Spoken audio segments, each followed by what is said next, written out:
Selamat pagi, jumpa lagi dalam renungan pagi hari ini. Sebelumnya, mari kita bersama-sama, seperti biasa, kita berdoa terlebih dahulu. Segala puji syukur hanya bagimu, Tuhan. Terima kasih Bapa buat semua kebaikan-Mu. Kami mohon pimpinan-Mu ya Allah Roh Kudus, untuk kebenaran firman-Mu, untuk renungan pagi hari ini Tuhan. Biarlah ya Bapa, kami boleh mengerti dan mampukan kami Tuhan, untuk menjadi pelaku firman-Mu. Hanya di dalam nama Tuhan Yesus. Haleluya. Renungan pagi hari ini, saya beri judul investasi. Kita buka di Matius 6 ayat 19 sampai 20. Janganlah kamu mengumpulkan harta di bumi. Di bumi ngengat dan karat merusaknya, dan pencuri membongkar serta mencurinya. Tetapi kumpulkanlah bagimu harta di surga. Di sorga ngengat dan karat tidak merusakkannya, dan pencuri tidak membongkar serta mencurinya. Investasi adalah kegiatan menanamkan modal untuk mendapat keuntungan di kemudian hari. Setiap orang yang melakukan investasi pasti ingin mendapat keuntungan atau imbalan hasil yang besar. Investasi memiliki jenis yang beragam. Bisa investasi dalam bentuk tanah atau properti, investasi emas, investasi saham, asuransi, tabungan, serta membuka usaha-usaha dan lain-lainnya. Semua kita pasti tahu apa itu investasi. Pasti kita semua juga berkeinginan atau sudah bahkan berinvestasi di segala bidang yang saya sebutkan tadi. Semua itu tentu baik untuk menjadi proteksi masa depan kita dan keluarga di dunia. Seberapa banyak keuntungan yang ditawarkan oleh berbagai investasi tersebut? Pasti banyak. Semuanya pasti ada investasi. Apalagi orang tua seperti kita atau saya contohnya ya, pasti ada investasi tabungan untuk anak-anak kita. Apakah semuanya itu mengandung risiko? Ya, semuanya mengandung risiko. Mengandung kerugian. Pasti ada resikonya. Tingkat resikonya pun bermacam-macam. Semakin tinggi keuntungan yang diharapkan, maka tingkat kegagalan investasi pun biasanya semakin tinggi. Hanya satu investasi yang dijamin tidak memiliki kerugian sama sekali, yaitu investasi kepada kerajaan Allah. Sebelum kita menginvestasikan hidup kita, Tuhan Yesus sudah menginvestasikan hidupnya terlebih dahulu dengan memberikan nyawanya supaya kita selamat dan memperoleh hidup yang kekal. Apa sih ya investasi kekal itu? Bagaimana ya cara menginvestasikan untuk bisa investasi kekal itu? Investasi kekal adalah melakukan semua kehendak Tuhan dan menjalankan segala perintahnya di dalam kehidupan kita dengan satu tujuan, yaitu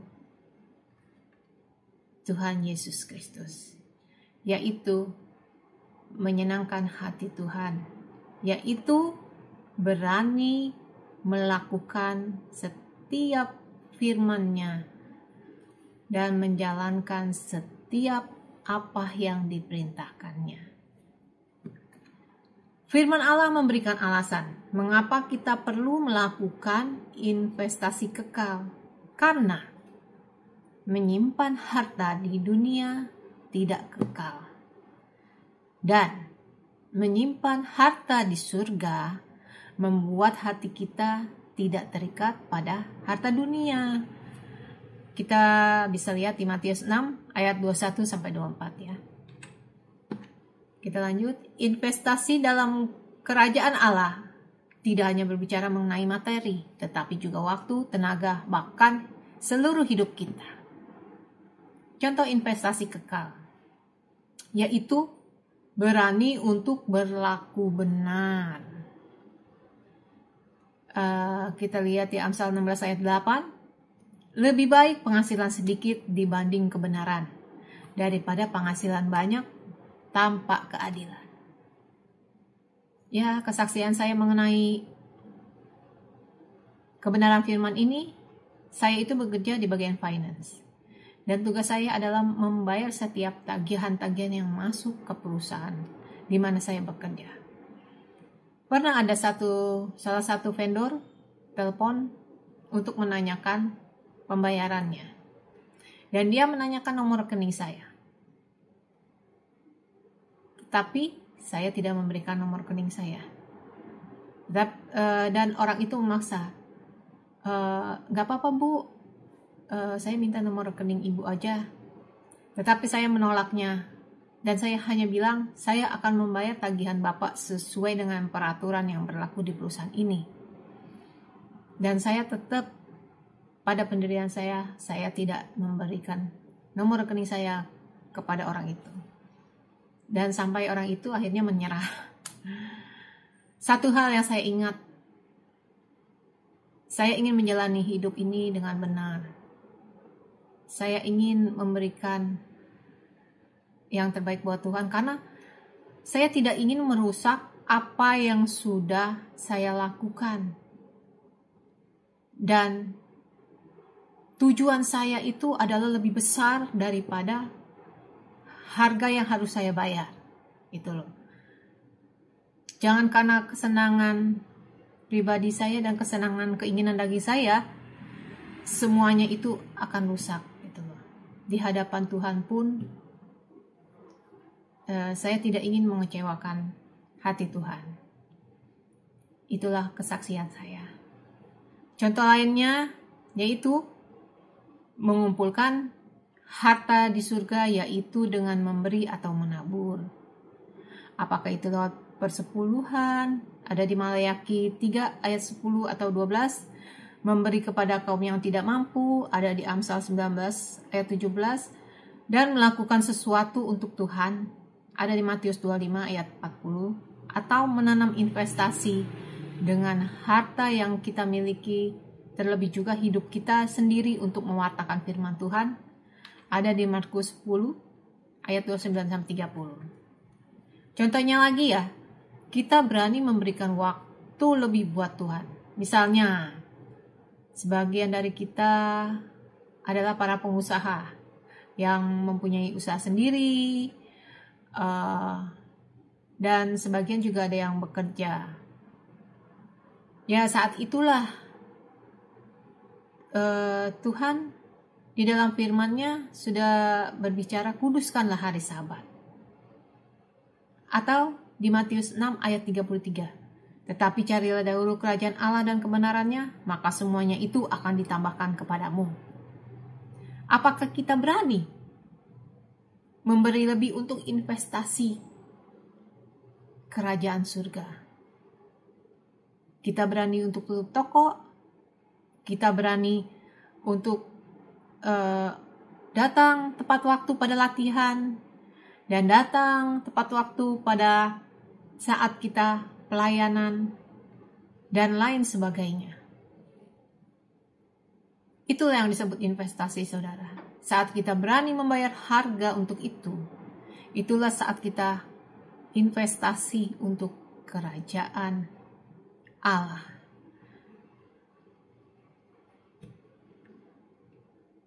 Jangan takut, saudara, saat kita menginvestasikan itu semua, saat kita melakukan segala sesuatu perintahnya, maka janjinya akan digenapi bagi kita, dan kita harus berani untuk investasi lebih lagi Tuhan, untuk kerajaan Tuhan, untuk kerajaan di surga.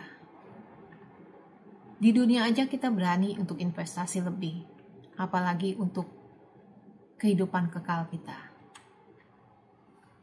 Saudara-saudariku, dimanapun kita menginvestasikan harta, waktu, dan perhatian kita, di mana?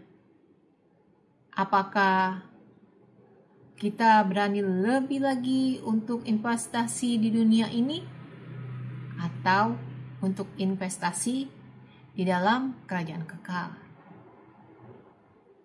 Investasi harta atau uang bagi masa depan semasa hidup itu penting. Namun, investasi kita di dalam kerajaan Allah akan berdampak untuk hidup saat ini dan sampai kepada kekekalan. Berhati-hatilah menginvestasikan kehidupan kita, karena disitulah hati kita akan berada. Mari kita berdoa, saudara. Bapa di surga, terima kasih telah mengingatkan kami untuk melakukan investasi, baik harta kami, uang kami, waktu, dan hidup kami di dalam kerajaan-Mu. Kami mau melakukan investasi ini, Tuhan, karena kami mengasihi-Mu. Dalam nama Tuhan Yesus, kami berdoa dan mengucap syukur. Haleluya. Amin. Teruslah berinvestasi di dalam kerajaan sorga. Teruslah memberi bagi pekerjaan Tuhan. Kemana Anda melakukan investasi saat ini akan menentukan bagaimana masa depan kita nanti. Investasi di surga akan memberi jaminan keselamatan yang pasti dan aman bagi masa depan kita semua. Tuhan Yesus memberkati. God bless you.